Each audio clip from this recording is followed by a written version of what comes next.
A big part of being a successful wrestler is being able to go once the bell rings. After all, this is wrestling at the end of the day, and so being able to work a good match should be an essential for any performer worth their salt. It's the reason people like Bret Hart and Shawn Michaels made it all the way to the top. But not everyone can be great in the ring. No, some people who have made a name for themselves have been outright bad at this part of their jobs. Who are the biggest examples of this? Well, that's exactly what we're going to be looking at right now, starting with the Ultimate Warrior. Yes, it's long been known that of all the main event guys to ever walk through the halls of WWE, the Ultimate Warrior might be the absolute worst bell to bell.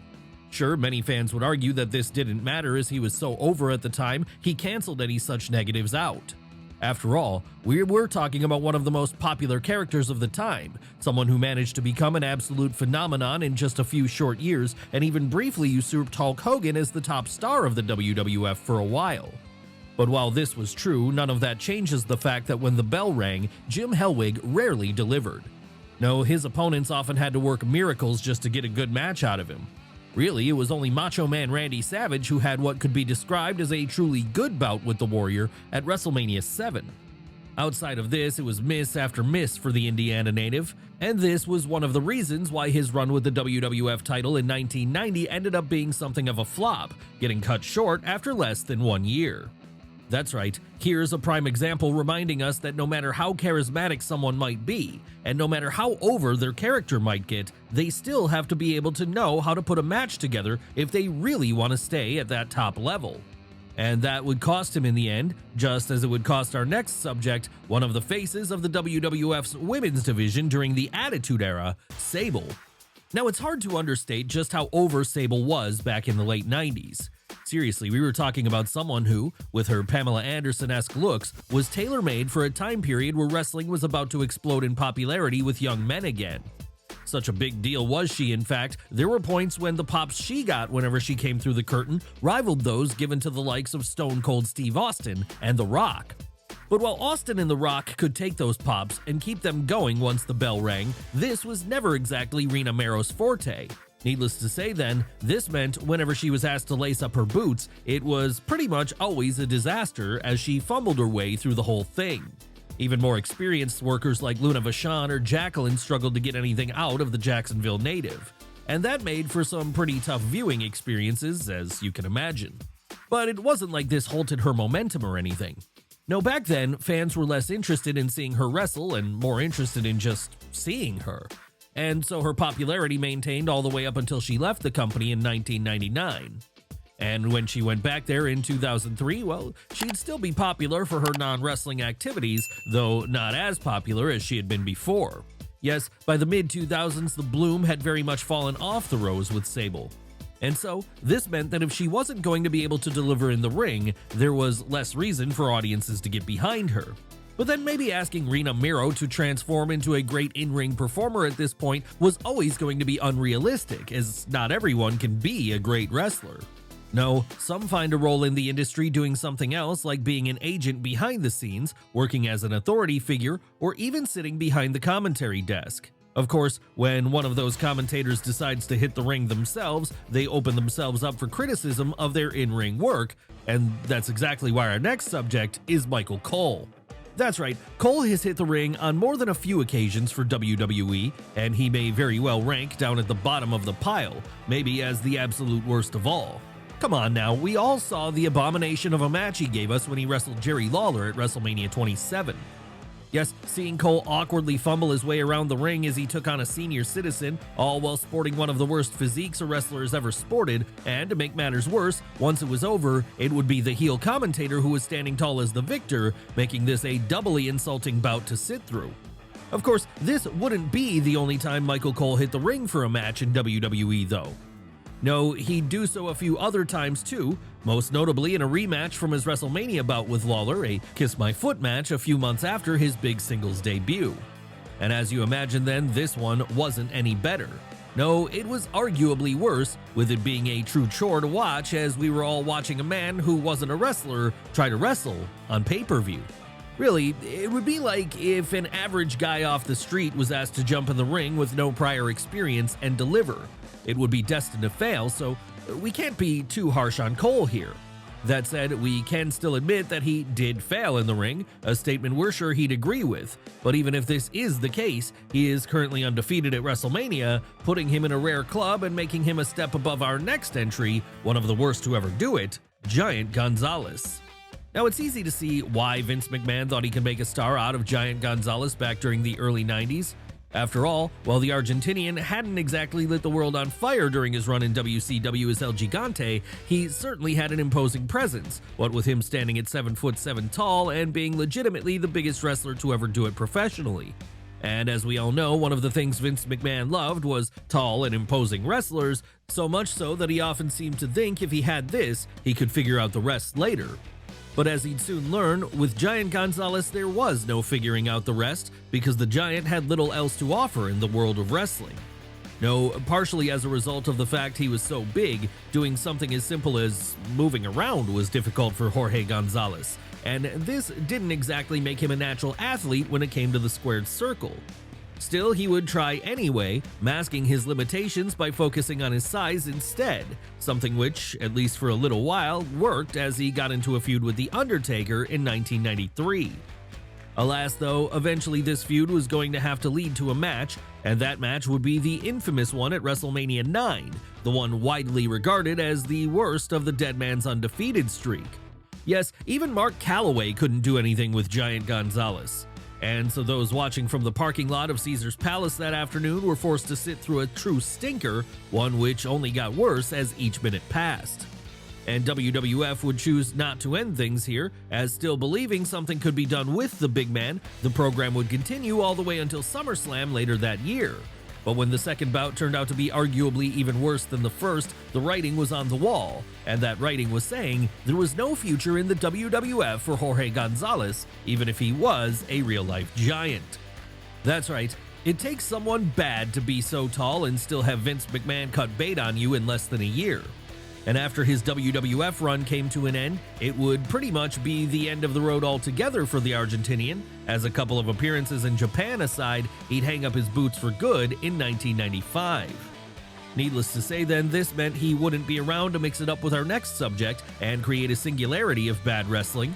No, our next entry wouldn't arrive in WWF until 1995. That's right, it's time to talk about Ahmed Johnson. Now, on the face of things, Ahmed Johnson should have been a superstar in wrestling. Someone so successful, he could have at one point even challenged for the position of top babyface in all of WWF. After all, he had the look, and he most certainly had the charisma, something which was evident every time he hit the ring. Even his promos, crazy as they were, held a certain charm to them in a Scott Steiner kind of way. The only problem was, when he was asked to have a match, he was amongst the worst on the entire roster. Yes, there are good workers, there are bad workers, and then there's Ahmed Johnson. Someone so sloppy in the ring, it was rare that a match of his ended without either him or his opponent being injured. As you can imagine then, this left many of his co-workers hesitant about working with him after a while, as they feared being put on the shelf before all was said and done. Hell, even those who did escape injury when they were performing alongside him rarely had a good thing to say about his work, as those matches almost always stunk the joint out.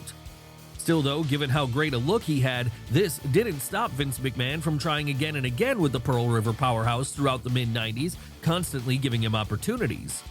After a while though, the boss was forced to admit things just weren't working, partially because Ahmed couldn't stay healthy for long enough to keep his momentum going with fans. And so it was that in 1998 he'd cut ties with the Indiana native once and for all. What would Johnson do after this? Well, he'd remain in the industry for a while, moving over to WCW, but it wasn't like he got much better there either. No, his run in Atlanta would mostly be characterized by being just as bad as ever in the ring, that and feuding with Booker T over the rights to the letter T at one point. Could Ahmed have been a better fit somewhere else? It's unlikely, as back then his other options were so limited. No, it's probably best that Ahmed Johnson ultimately decided to hang up his boots in 2003 and focus on other aspects of his life instead, such as returning to college to get a degree in criminology. And it's also for the best that around the same time, another bad in-ring wrestler was also calling it a day, a wrestler who went by the name of David Flair. Yes, this is another one where, like with Michael Cole, it's almost not fair to include them in this video, as they never really had any business being in a ring. But they were in a ring, and so the fact they were such a bad wrestler cannot be ignored. Sure, in the case of David Flair, it should have been apparent pretty early on during his training that he wasn't ready for TV and, at very least, needed a lot longer to improve before such a thing was even considered for him. But given the fact he was the son of the Nature Boy Ric Flair, arguably the greatest wrestler to ever do it, he was always going to get a fast track to Nitro back during the late 90s WCW. Of course, all this did though was expose him as someone who was at best an inexperienced rookie and at worst had no aptitude for wrestling at all despite his family lineage. And this became clearly apparent during his early feuds with the likes of Dean Malenko, Daphne, and his own father. Hell, even adding him to the NWO at one point couldn't help to hide the limitations in his game. And so it was that fans quickly rejected whatever they were seeing whenever he was on screen. But we have to have some sympathy for David here because while he was awful, even if he'd been good, it would have been an impossible standard for him to live up to working alongside his dad. It would be like if Sean Lennon was asked to duet with John Lennon. So there is a sense that the oldest Flair son was always going to be in over his head a little. That said, it can't be denied that he had no business being in the ring. And it appears he eventually realized this, which was why, once WCW went out of business in 2001, he would not go over to the WWF. No, a brief cameo appearance aside during his father's WrestleMania 18 feud with The Undertaker, he'd pretty much retire from the ring at this point, leaving the business of carrying on his family's legacy to his sister Charlotte instead. And maybe that's been the best thing that could have happened for everyone then, because over the years, Charlotte Flair has proven herself to be one of the breakout stars of WWE's women's division. And as she's been doing this, her older brother has been settling into a happy civilian life, safe in the knowledge he's still a Flair. It's just a shame our next subject doesn't have that luxury then. Who are we talking about here? Why, Cameron, of course. Yes, Cameron wasn't good in the ring even during a time when the standard of wrestling for the women's division was pretty low.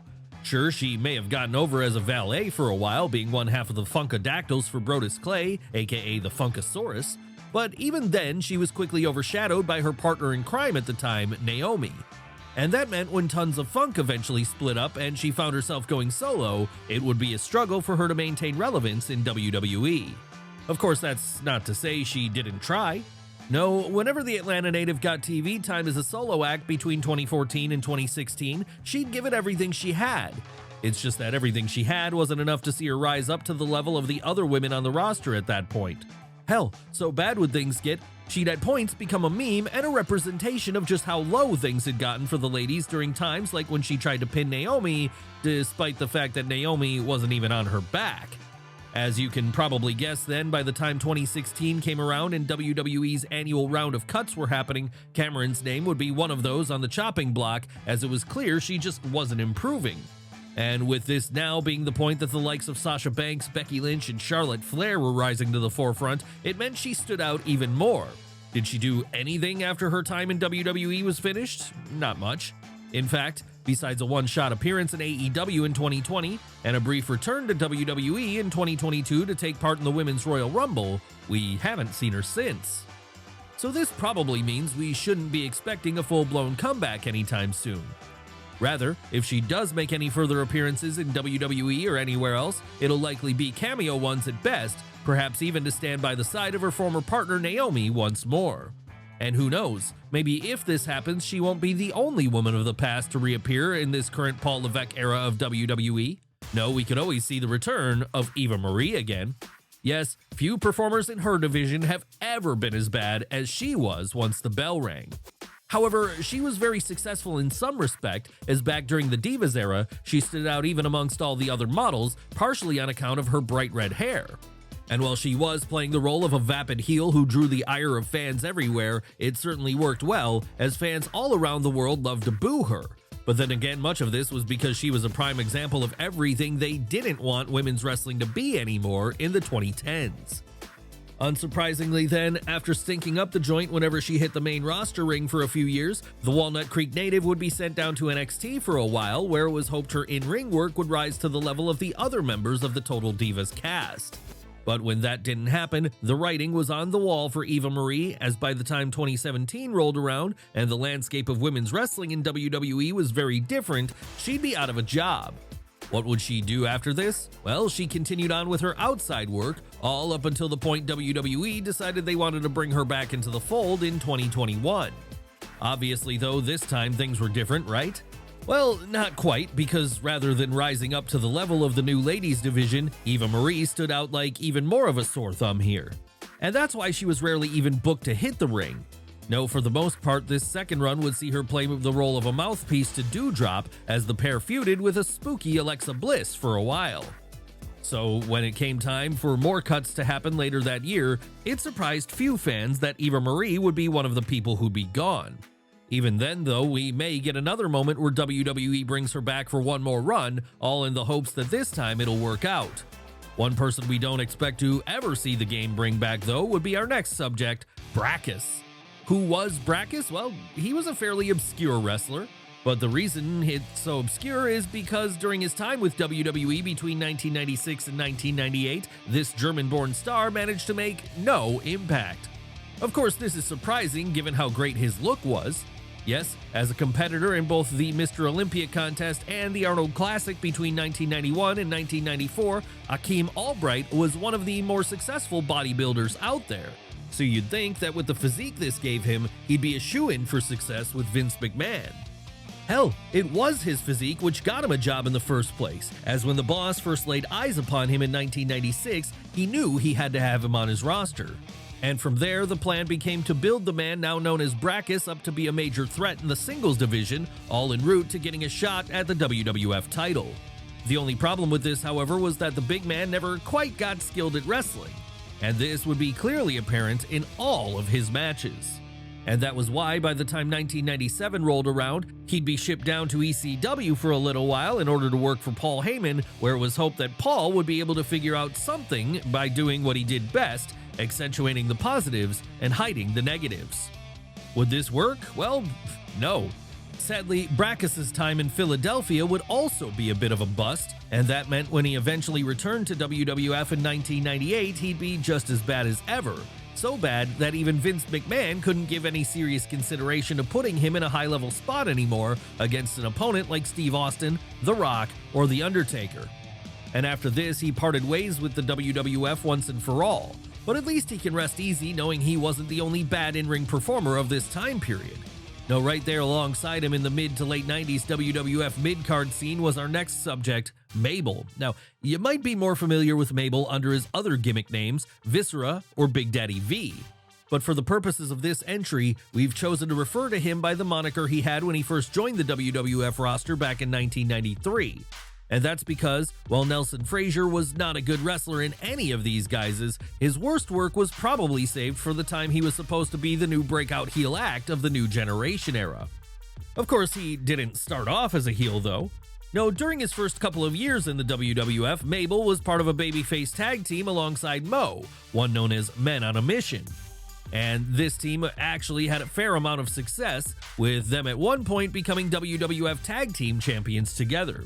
So because of that, then, we can see why Vince McMahon felt like he had something in Mabel as a singles act. And that was exactly why the boss decided to book the North Carolinian to win that year's King of the Ring, and from there branch out as a singles heel. The only problem with this was that Mabel just stunk when asked to work in a single capacity, something anyone who watched that show will remember, because even to this day it's one of the worst WWE has ever put out. And things couldn't get much better once the big man was asked to step up to the main event scene by challenging then WWF champion Diesel for the gold at SummerSlam a couple of months later. Hell, at one point he'd almost cripple the champ with a botched sit-down splash right onto his back. Needless to say then, after this, the main event of Nelson Frazier came to an abrupt end, and he'd instead be moved to more of a mid-card role where he was given less focus. Not that his time away from the spotlight would see him improve much in the ring though. Rather, by the time his WWE run came to an end during the late 2000s, he'd still be bad once the bell rang. But then he did manage to keep a job throughout most of that time, so he must have done something right. Yes, even if you aren't a good wrestler bell to bell, you can still find a career in the wrestling industry, at least for a little while, as each of the people we've looked at today have shown.